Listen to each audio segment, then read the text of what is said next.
Hey everyone, and welcome back to the channel. Let's talk money today. Specifically, saving money. We all know that feeling of looking at your bank account and wondering where the heck everything went. Subscriptions you forgot about, that random online purchase you can't quite place, the list goes on. But what if there was a way to automate some of those savings, to set it and forget it and watch your nest egg grow without even thinking about it? That's where Rocket Money comes in. Now, before you ask, can I share a Rocket Money account? Let's hold off on that for a second. I know, clickbait titles get the views, but trust me, this is information you need to know before you dive in. So, what is Rocket Money? In a nutshell, it's a financial technology, fintech, company that helps you find and cancel unnecessary subscriptions. Think of it like a subscription detective. You connect your bank accounts to Rocket Money, and it scans your transactions for recurring charges.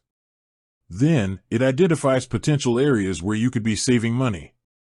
Here's the beauty of it. You can review these subscriptions, decide which ones to keep, and with a single click, Rocket Money will handle the cancellation for you. No more waiting through endless menus and automated phone systems. Sounds pretty sweet, right? But here's where the question of sharing comes in.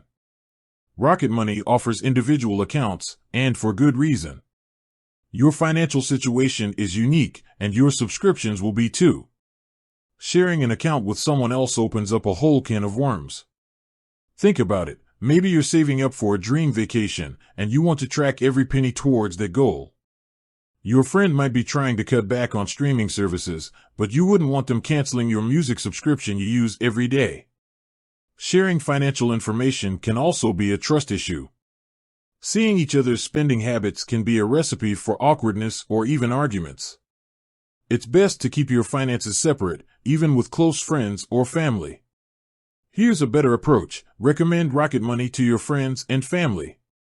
It's a great way to help them take control of their finances and find hidden savings. You can even do a little Rocket Money challenge together, seeing who can save the most in a month by canceling unnecessary subscriptions. Now, back to Rocket Money itself. It's important to remember that it's a tool, not a magic bullet. Just because Rocket Money recommends canceling a subscription doesn't mean you have to. Review each recommendation carefully and decide what works best for your situation. Also, Rocket Money isn't perfect. It might miss some subscriptions, or there could be a delay in updates. It's always a good idea to double-check your bank statements and be proactive in reviewing your spending habits. But overall, Rocket Money is a valuable tool that can help you save money and gain control of your finances. Whether it's that gym membership you haven't used in months or that forgotten magazine subscription, Rocket Money can help you identify those hidden fees and put that extra cash back in your pocket. With that said, thanks for watching, and until next time, happy saving.